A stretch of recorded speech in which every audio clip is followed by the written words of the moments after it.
The baby's screams could shatter glass. Sloane Gill had heard crying before. God knows she'd worked enough double shifts at Rosie's Diner to witness every flavor of human misery. But this was different. This wasn't hunger or a wet diaper or the ordinary fury of an infant denied. This was primal. Desperate. The kind of sound that clawed at something deep in your chest and wouldn't let go.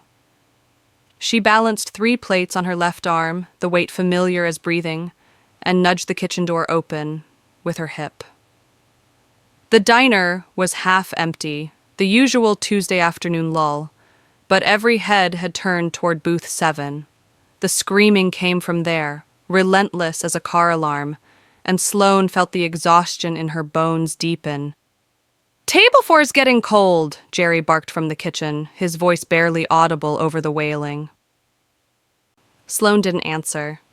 She delivered the plates to table 4, a retired couple who barely looked up from their newspapers, and pocketed the coins they left as a tip. 63 cents. She'd need a miracle to make rent this month. But miracles didn't visit places like Rosie's Diner. Not in this neighborhood. Not in her life. The screaming intensified. She glanced toward booth 7 and froze. The man holding the baby wore a suit that probably cost more than her annual salary. Charcoal gray, perfectly tailored, with a black shirt underneath that made him look like he'd stepped out of a funeral, or was about to cause one. His jaw was carved from granite, his dark eyes scanning the diner with the cold assessment of a predator. 2 other men flanked him, standing rather than sitting, their hands clasped in front of them like Secret Service agents. One had a scar running from his temple to his jaw. The other had knuckles that looked like they'd broken more bones than a wrecking ball. Kobe Gross. Even Sloane, who avoided the news and kept her head down, knew that name. Everyone in the city knew that name. He ran half the underground operations from the docks to downtown, controlled territories like a warlord, and had a reputation for solving problems with the kind of finality that made people disappear. And he was holding a screaming baby like it was a live grenade. The infant couldn't be more than 6 months old, thrashed in his arms, face purple with rage or terror, or both. Kobe's expression was stone, but Sloane caught something in the tightness around his eyes. Not anger, not impatience, helplessness. "Boss," the scarred man murmured, leaning close. "Maybe we should—" "No." Kobe's voice was low, dangerous, the kind of voice that didn't need volume to command. "He needs to eat." But the baby wasn't eating. The bottle sat untouched on the table, formula leaking onto the cracked vinyl. The child's tiny fists punched the air, and his screams climbed higher, a sound that seemed to vibrate in Sloane's teeth. The other diners were leaving. Chairs scraped. Bills slapped on tables. Nobody wanted to be near Kobe Gross, even on a good day, and this was clearly not a good day. Sloane should have stayed behind the counter. Should have let Jerry handle it. He was the owner, after all, and he had a gift for placating difficult customers. But something pulled her forward. Maybe it was the way Kobe's hands that had probably ended lives, trembled slightly as he tried to adjust the baby's position. Maybe it was the desperation in the child's cries, the kind of desperation she recognized from her own reflection. Or maybe she was just tired of being invisible. She grabbed a clean dishcloth and walked toward booth 7. The scarred man stepped into her path immediately, his bulk blocking her like a wall. "Back off, sweetheart." "I'm just doing my job," Sloane said, her voice steadier than she felt. She held up the cloth. "Thought you might need this." Kobe's eyes lifted. They were dark, almost black, and when they fixed on her, Sloane felt the temperature drop 10 degrees. He looked at her the way a wolf looks at a deer, assessing, calculating, deciding whether she was prey or just irrelevant. "Let her through," he said. The scarred man hesitated, then stepped aside. Sloane approached the booth, every instinct screaming at her to turn around. Up close, the baby's distress was even more visceral. His face was soaked with tears and snot, his little body rigid with panic. Kobe held him like a stranger, arms stiff, as if afraid the child might break. "How long's he been crying?" Sloane asked. 2 hours. Kobe's jaw tightened. "Won't take the bottle. Won't sleep. I've tried everything." "Everything?" "Everything I know." There was an edge to his voice now, frustration bleeding through the control. "Which apparently isn't much." Sloane set the cloth on the table and studied the baby. "Harrison," she'd heard Kobe mutter earlier. The name had drifted across the diner during a brief lull in the screaming. Harrison's tiny chest heaved with each sob, his eyes squeezed shut like he was trying to block out the world. "Can I?" Sloane gestured toward the child. Kobe's expression shifted. Surprise, maybe, or suspicion. "You think you can do better?" "I don't know," Sloane admitted. "But he's not exactly calming down now, is he?" For a moment, she thought he'd refuse. Thought he'd dismiss her with a look or a word, send her back to her coffee pots and grease-stained apron. But then, slowly, Kobe extended the baby toward her. Sloane took Harrison carefully, cradling him against her chest. He was surprisingly light, all fragile bones and soft skin, and the heat of his little body soaked through her uniform. The screaming didn't stop. If anything, it grew louder, as if he resented the change, but Sloane didn't flinch. She'd been scared her whole life. Scared of eviction notices, scared of empty bank accounts, scared of the darkness that crept in when she was alone in her studio apartment at 3 a.m., wondering if this was all there'd ever be. Fear was an old companion. She knew its language. And as she looked down at Harrison's tear-streaked face, she recognized it there too. Before we continue, I'd love to know, where are you watching from right now? Drop your city or country in the comments below. And don't forget to subscribe so you never miss a story like this. Now, let's see what Sloane does next. Sloane adjusted Harrison in her arms, turning him slightly so his ear rested against her chest. The diner's fluorescent lights buzzed overhead, harsh and clinical, and she could feel Kobe's eyes drilling into her like lasers. The 2 bodyguards hadn't moved, their presence oppressive as thunderclouds. Harrison's screams didn't stop, but Sloane began to sway, not dramatically, just a gentle rocking motion, the kind programmed into every woman who'd ever held something fragile. Side to side, a rhythm older than language. "He won't," Kobe started. "Shh." Sloane cut him off without looking up, her focus entirely on the baby. Nobody shushed Kobe Gross. The scarred man's hand twitched toward his jacket, probably where he kept his gun, but Kobe raised one finger, a small gesture. The bodyguard froze. Sloane kept swaying, kept humming, a tuneless melody that came from nowhere and everywhere at once.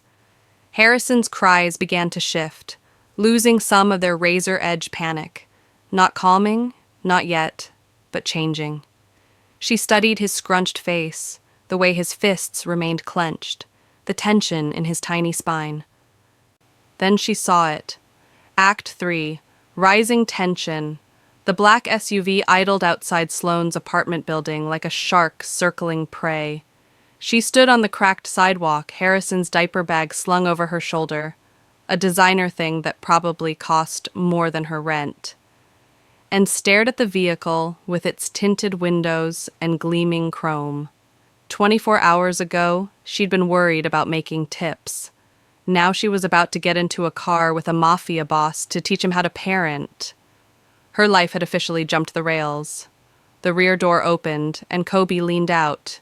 He'd traded the funeral suit for dark jeans and a black Henley that somehow made him look more dangerous, not less, more human. You come in or having second thoughts?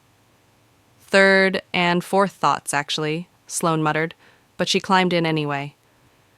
The interior smelled like leather and expensive cologne. Harrison sat in a rear-facing car seat, top of the line, still had the tags on it. And when he saw Sloane, his face crumpled like he was about to scream again. "Hey, hey!" Sloane cooed, sliding in next to the car seat. She placed her hand on his chest, applying gentle pressure. "You're okay, little man. I'm here." Harrison's lower lip trembled, but the scream never came. His eyes, those devastating brown eyes, locked onto her face, and slowly the panic drained away. Kobe watched from the opposite seat, his expression unreadable. "He's been fussy all morning. The moment you texted you were ready, he calmed down. Like he knew. Babies are intuitive," Sloane said, unbuckling Harrison and lifting him into her lap. He immediately grabbed her finger, holding tight. They pick up on energy, on patterns. He's starting to recognize me as safe. And me? Kobe's voice was carefully neutral. Sloane glanced at him, saw the tension in his shoulders, the way his hands rested on his knees like he didn't know what else to do with them. "You're still a stranger to him.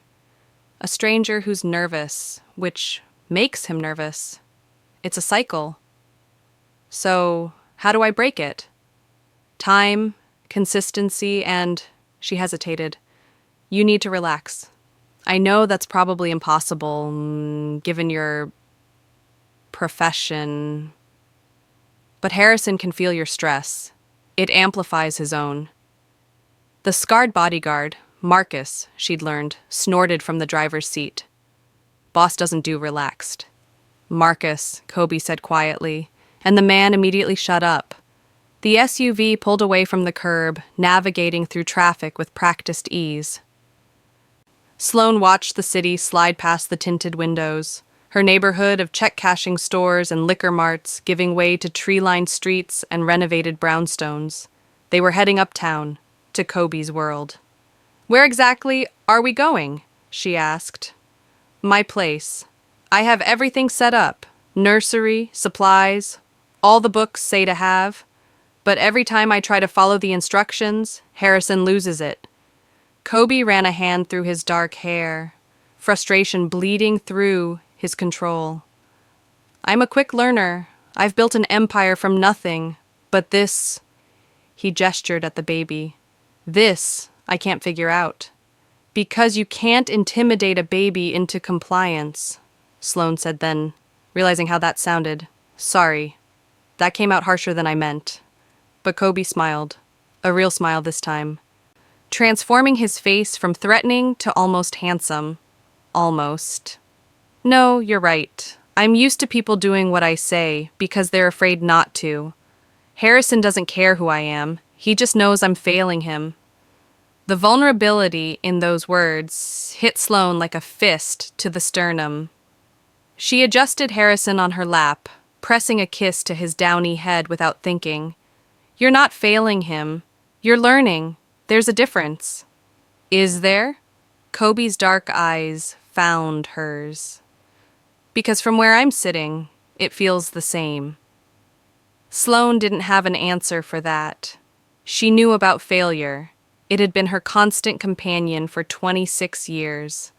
Failed community college classes because she couldn't afford books. Failed relationships because she couldn't trust anyone. Failed dreams because survival took precedence over hope. But this, helping this tiny, scared baby, felt different. Felt like maybe, just maybe, she could succeed at something that mattered. The SUV pulled up to a building that made Sloane's jaw drop. Glass and steel. 30 stories, with a doorman in an actual uniform. The kind of place she'd only seen in movies. "You live here?" The question came out before she could stop it. "Penthouse," Kobe said, already unbuckling. "Come on." The lobby was all marble and modern art. The doorman nodded at Kobe. respect mixed with fear, and didn't even blink at Sloane in her thrift store jeans and faded jacket. The elevator was mirrored, and as it climbed, Sloane caught sight of herself. Tired eyes, hair that needed washing, holding a baby that wasn't hers next to a man who could end her with a phone call. What was she doing? The elevator opened directly into the penthouse, of course it did, and Sloane stepped into a space that belonged in an architecture magazine. Floor-to-ceiling windows overlooked the city, furniture that was somehow both minimalist and luxurious. Art on the walls that was probably worth more than her entire bloodline. And in the corner, looking hilariously out of place, was a nursery setup that screamed panic purchase. Crib, changing table, rocking chair, shelves stocked with diapers and wipes and bottles, all top of the line, all still looking unused. I had my people buy everything the internet said I'd need, Kobe said, following her gaze. 3-day rush order.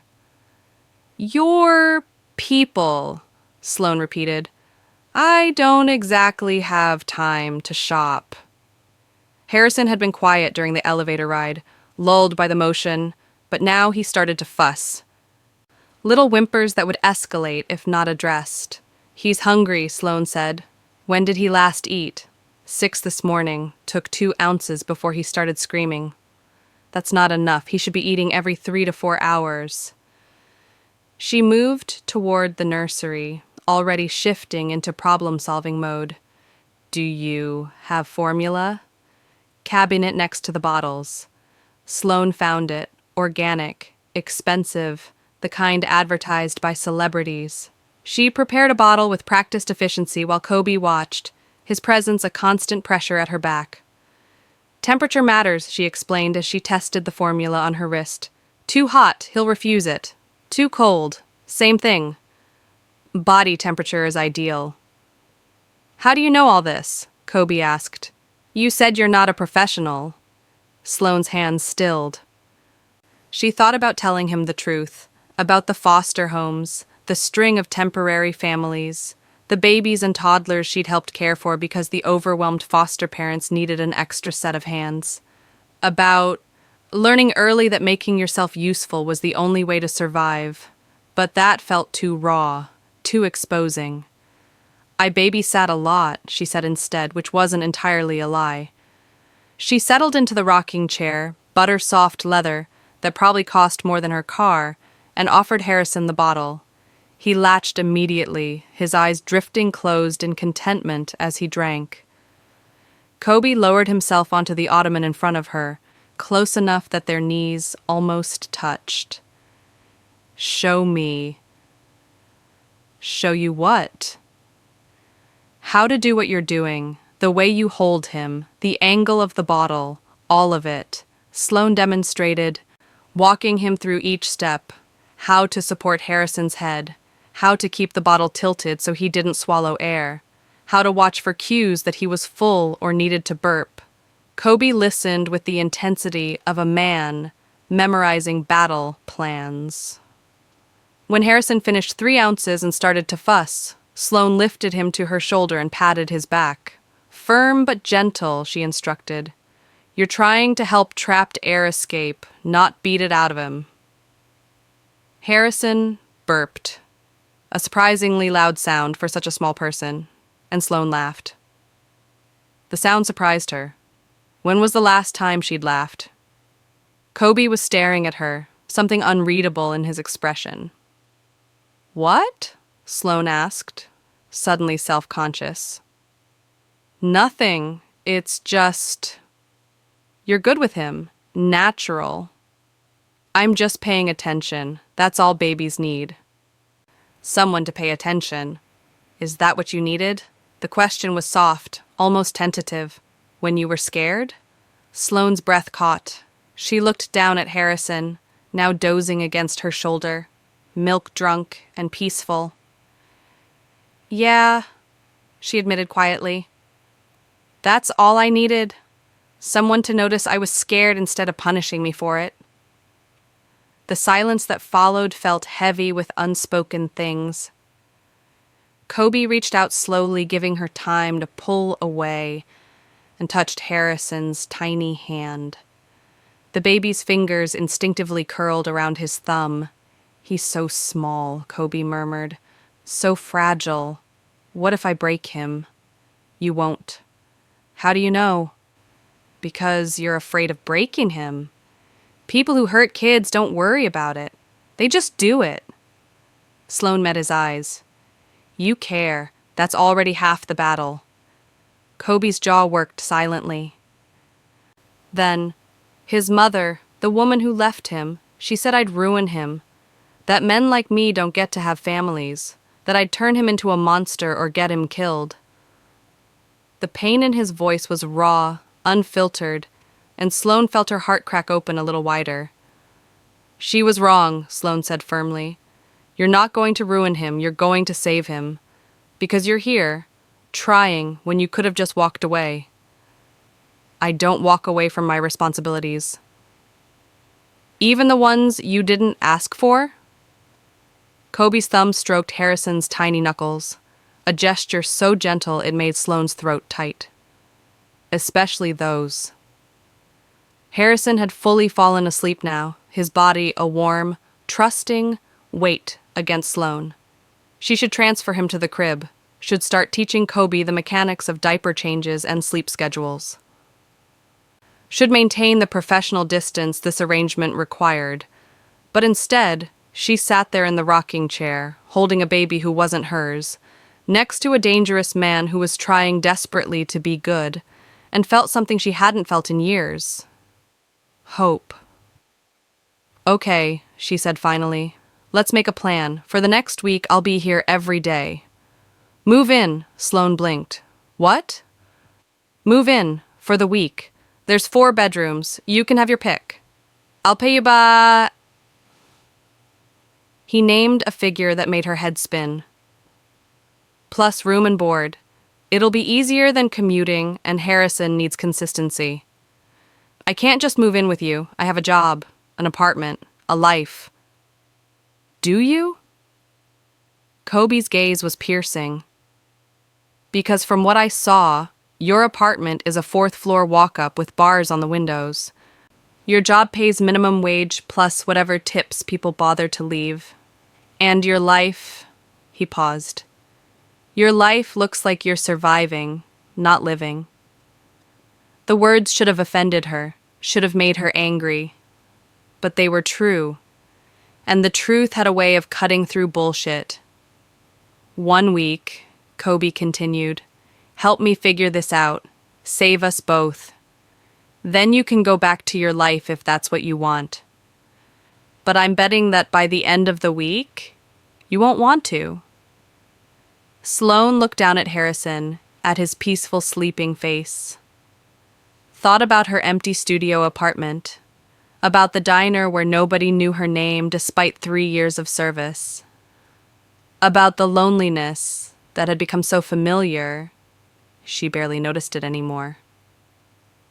"What makes you think I won't want to go back?" Kobe leaned forward, his elbows on his knees, close enough that she could see the gold flecks in his dark eyes.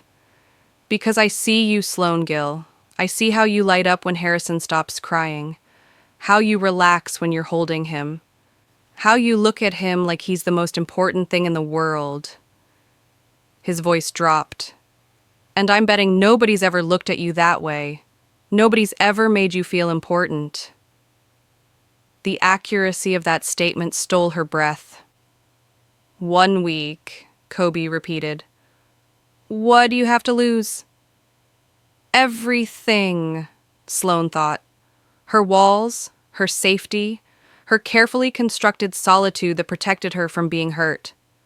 But she looked at Harrison again, at this tiny boy who'd been abandoned and was trying so hard to be brave, and she thought, maybe it's time to be brave too. 1 week, she agreed, but I'm keeping my apartment. Just in case this goes sideways. Deal. They shook hands again, and this time Kobe's grip lingered a moment longer than necessary. Long enough for Sloane to feel the warmth of his skin, long enough for her to wonder what the hell she just agreed to, long enough for her to realize that her life had just changed, in ways she couldn't begin to predict. Harrison sighed in his sleep, a sound of perfect contentment, and Sloane felt tears prick her eyes. Maybe this was what hope felt like, terrifying and exhilarating and entirely beyond her control. Maybe this was what it felt like to be seen, the tremor in his lower lip. The way his eyes, when they flickered open for a split second, darted around the diner like a trapped animal.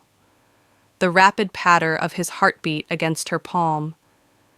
She leaned down, her lips close to Harrison's ear, and whispered 6 words that would change 3 lives forever. "He's just scared. You're just scared."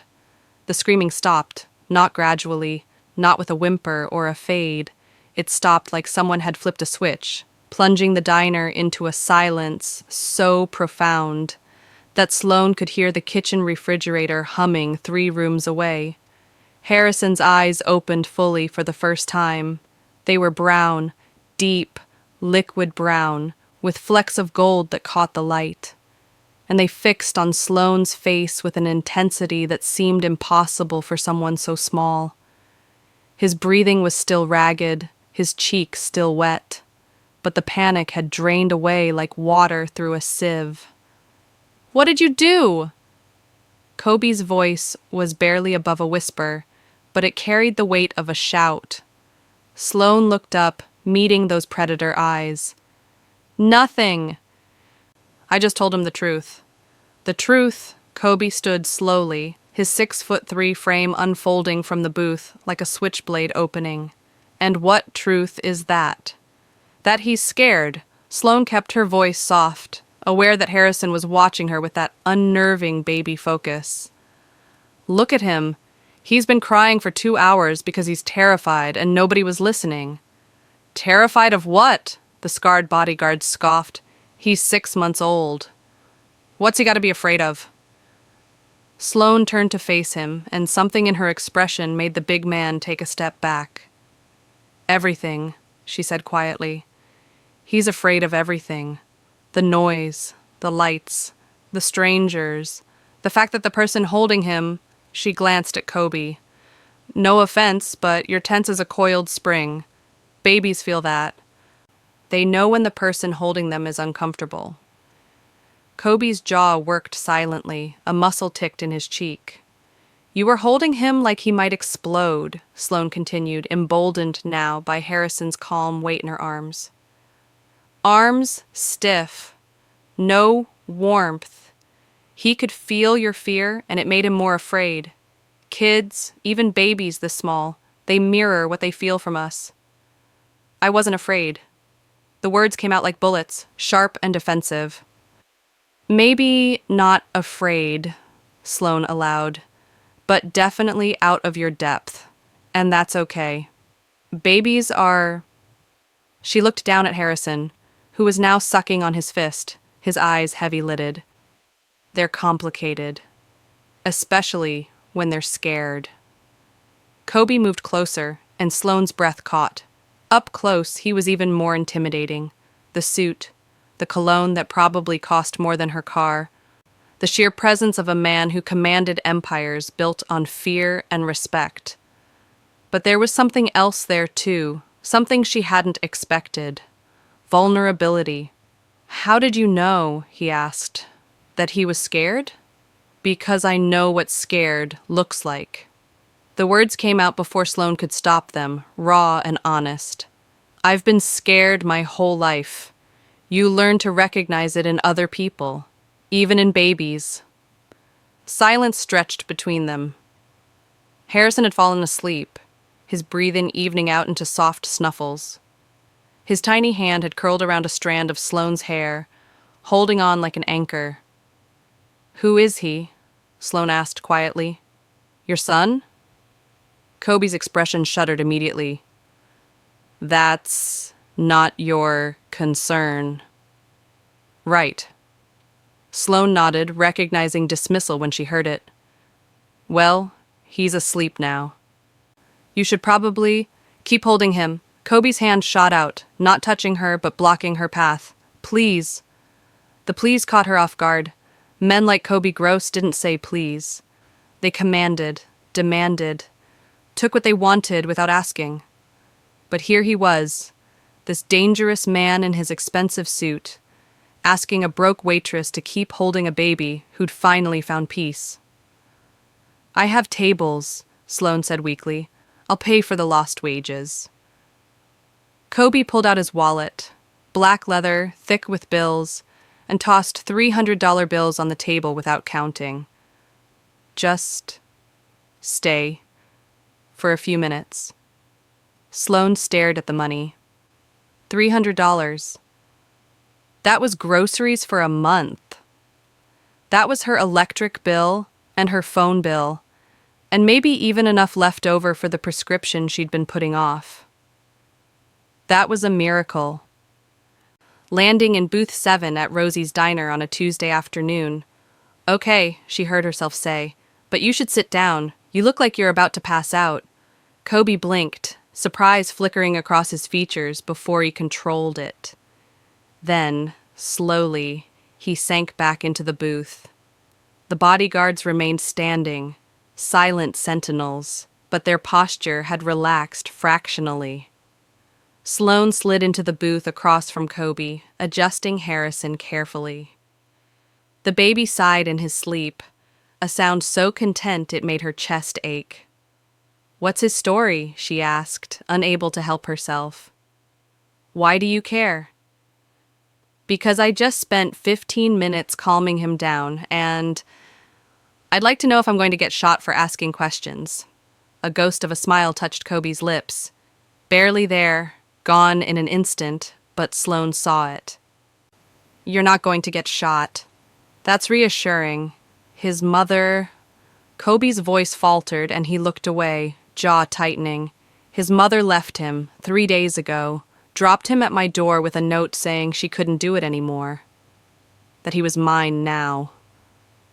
The confession hung in the air like smoke. "And is he?" Sloane asked softly. "Yours?" Kobe's eyes met hers, and in them she saw something that made her heart crack open.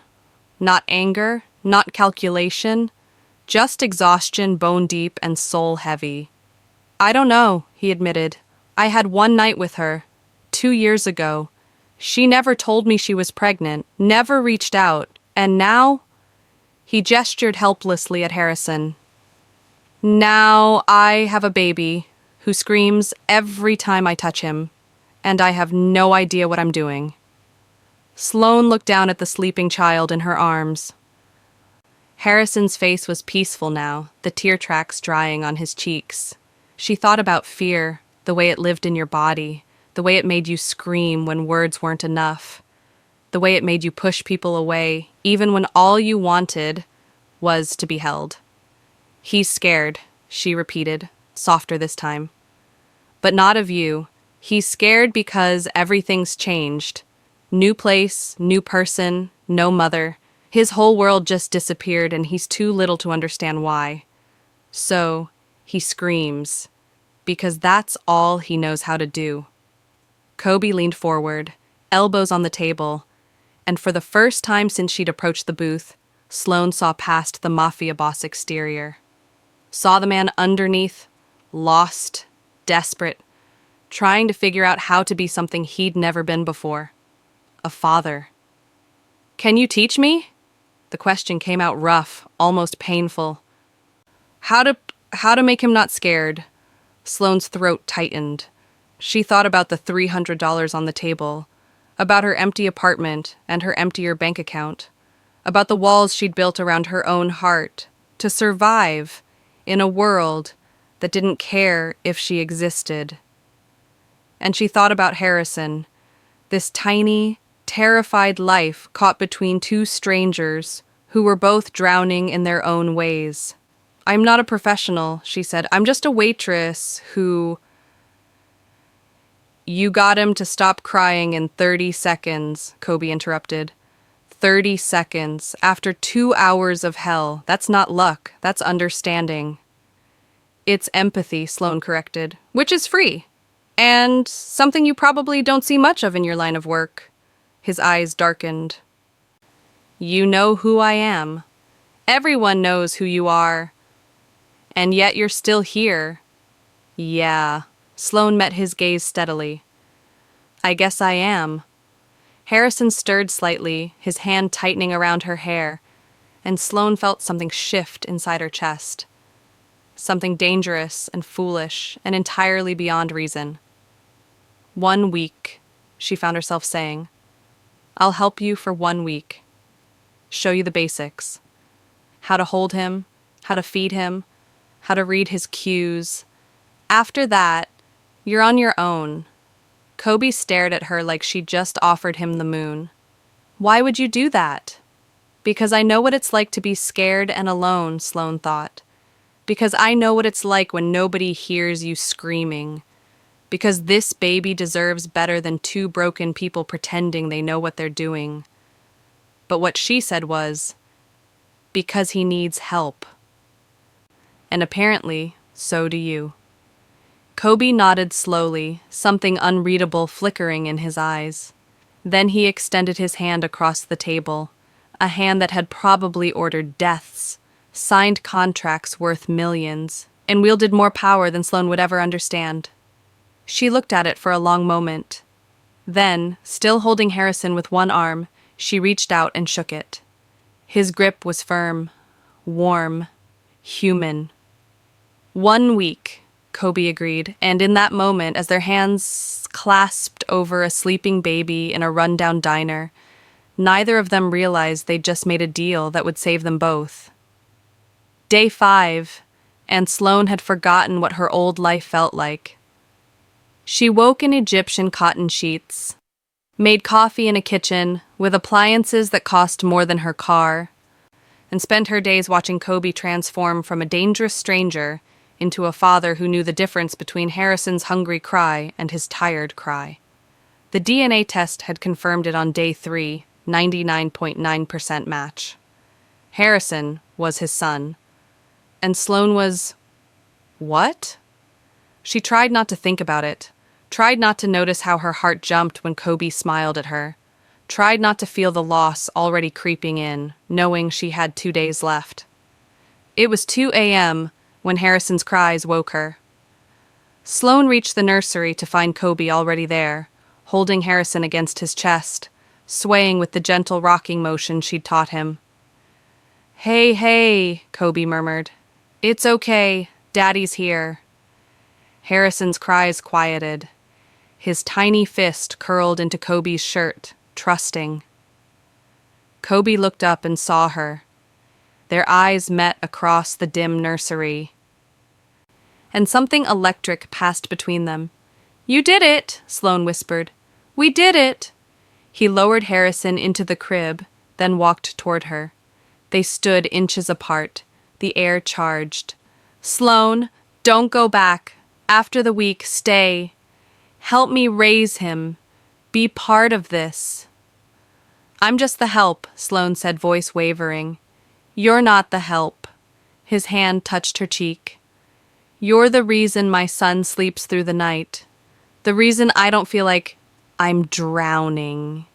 You're everything. Kobe, we can't. You're a mafia boss. I'm a waitress. Why can't it be? His forehead touched hers. You walked into my life and made me believe I could be someone better. You were always someone better. You just needed a reason to see it. You're my reason. You and Harrison. The explosion of shattering glass cut him off. Kobe threw Sloane to the floor as gunfire erupted. Stay here! Harrison! Sloane crawled toward the nursery as Marcus appeared, weapon drawn, blood on his temple. Boss, 6 hostiles, multiple breaches. Sloane grabbed the screaming baby, pressing him against her chest as bullets tore through walls. Safe room, Kobe ordered. Master bedroom, behind the bookshelf. Code is 0811. Kobe, he looked back. Keep him safe, whatever happens. You come back to us, Sloane sobbed. Something flickered in his eyes. Us, he repeated, then disappeared into the chaos. Sloane reached the panic room, punched in the code, and locked them inside. On the security monitor, she watched Kobe move through the penthouse like death incarnate, precise, controlled, protecting them. 7 endless minutes later, it was over. Kobe appeared at the safe room door. Sloane, code word, Daddy. She unlocked it and fell into his arms, Harrison between them. Rivals, he explained. Thought I'd gone soft. They were wrong. Is it over? For now. But there will always be threats. That's my world. Then change it, Sloane said fiercely. Get out. Go legitimate. For Harrison. For us. Kobe looked at his son, then at her. Okay, I'll do it. It'll take time, but you're right. You both deserve better. Stay, he whispered. Not as the help, as family, however messy and impossible. Stay. Sloane thought about her empty apartment, about being invisible, about surviving instead of living. I'll stay, she said, but teach me that humming thing you did tonight. Kobe laughed and pulled her closer. Deal. Harrison made a sleepy, content sound between them, and Sloane finally felt like she'd come home. 6 months later, Harrison took his first steps. It happened on a Saturday morning in the living room of their new home, a sprawling estate in the suburbs, far from the penthouse and the life Kobe had left behind. Sloane was folding laundry on the couch when Harrison, who'd been cruising along the coffee table, suddenly let go. 1 wobbly step, then 2, 3. Kobe! Sloane shouted, her hands flying to her mouth. Kobe appeared from his home office, the legitimate one, where he managed his real estate portfolio and investment firm, and froze. His eyes went wide as Harrison tottered 4 more steps before plopping onto his padded bottom with a giggle. Did he just... Kobe's voice cracked. He walked! Sloane was crying and laughing simultaneously. He actually walked! Kobe crossed the room in 3 strides and scooped Harrison up, spinning him in a circle. That's my boy! That's my brilliant, brave boy! Harrison shrieked with delight, his chubby hands grabbing at Kobe's face. And when Kobe pressed a kiss to his son's forehead, Sloane's heart felt so full, she thought it might burst. This was her life now, her real life.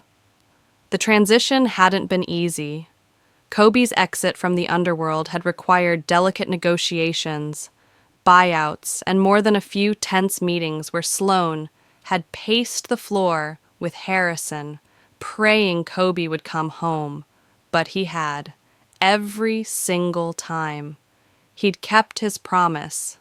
Marcus had stayed on as head of security, legitimate security now, and had a habit of sneaking Harrison cookies when he thought no one was looking. The penthouse had been sold, the weapons gone.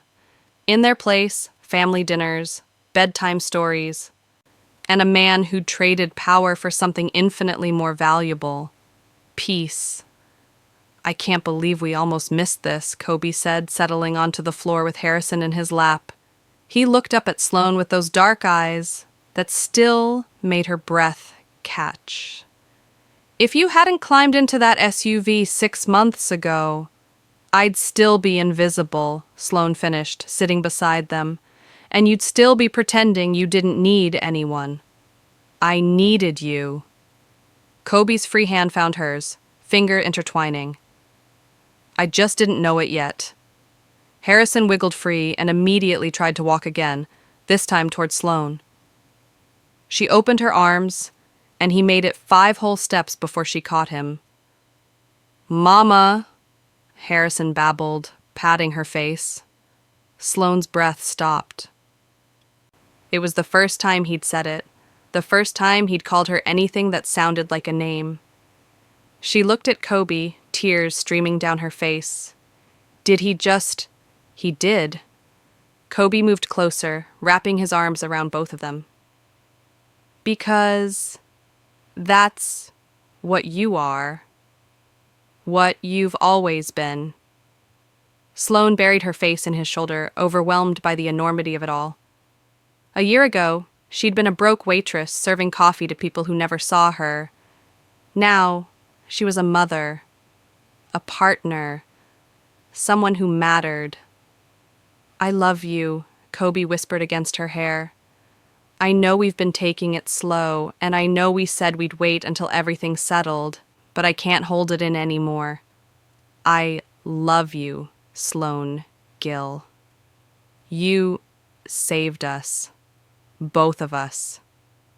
Sloane pulled back to look at him, at this man who'd learned to be gentle, who read parenting books at night and called her in the middle of the day just to hear her voice, who'd walked away from everything he knew because she'd asked him to. "I love you too," she said. "I think I have since that first day in the diner. When you looked at Harrison like he was a puzzle you were desperate to solve." He wasn't the only puzzle. Kobe cupped her face, his thumb brushing away her tears. "You were this scared, beautiful mystery who saw through all my walls, who made me want to be better. You were always better. You just needed someone to notice," Kobe finished. "Just like Harrison, just like you." He pressed his forehead to hers. "We're all just scared people who needed someone to pay attention." Harrison squirmed between them, clearly unimpressed by the emotional moment. He wanted to practice walking, not witness declarations of love. Sloane laughed through her tears and set him down. He immediately tottered toward the couch, arms outstretched for balance, determination written across his cherubic face. "He's going to be unstoppable," Kobe observed. "He gets it from his father and his mother." Kobe pulled Sloane to her feet, guiding her into a slow dance even though there was no music. The woman who wasn't afraid to tell a Mafia boss he was holding a baby wrong. "I was terrified," Sloane admitted. "I just hit it better than Harrison." "You were brave. There's a difference." Kobe's hands settled at her waist, and they swayed together, the same gentle rocking motion that had saved them all. "And you're still brave, every day, choosing this life, choosing us." "It's not a hard choice," Sloane said. "You two are the best thing that ever happened to me. Marry me." Sloane's heart stopped. "What?" "Marry me," Kobe repeated, more firmly this time. "I don't have a ring yet. I wanted to wait until the moment felt right. But this is it. Watching our son take his first steps, dancing in our living room. This is everything I never knew I needed." His eyes searched hers. "Say yes, Sloane. Make us official. Make us permanent." Sloane thought about the girl she'd been 6 months ago, invisible, scared, surviving on tips and hope. Thought about the moment she'd whispered to a screaming baby that he was just scared, and how that simple truth had changed 3 lives forever. Thought about how sometimes the bravest thing you could do was let yourself be seen. "Yes," she whispered. "Yes, I'll marry you." Kobe's smile could have lit the entire city.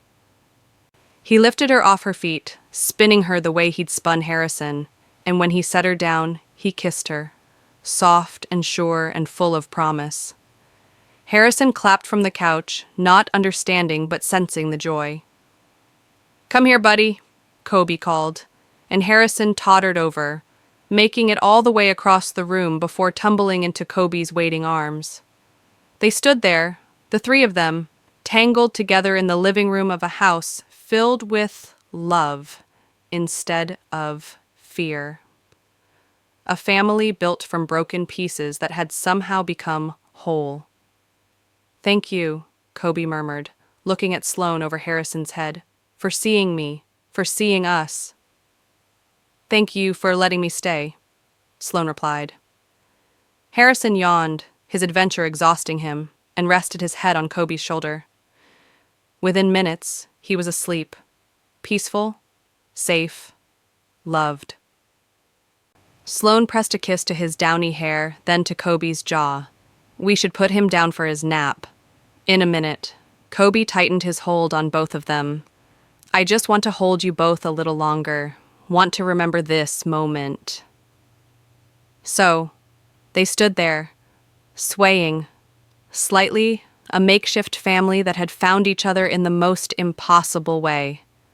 A mafia boss who'd learned to be a father, a waitress who'd learned she was worth being seen, and a baby who'd screamed until someone finally understood he was just scared. Outside, the world kept turning, but inside their home, time stood still, perfect and whole, and exactly where it was supposed to be. What did you think of this journey? Have you ever had a moment where showing up for someone changed everything? Not just for them, but for you too? Drop your thoughts in the comments below. And if this story touched your heart, share it with someone who needs to hear that it's never too late to be brave, to be seen, to become the family you've always needed.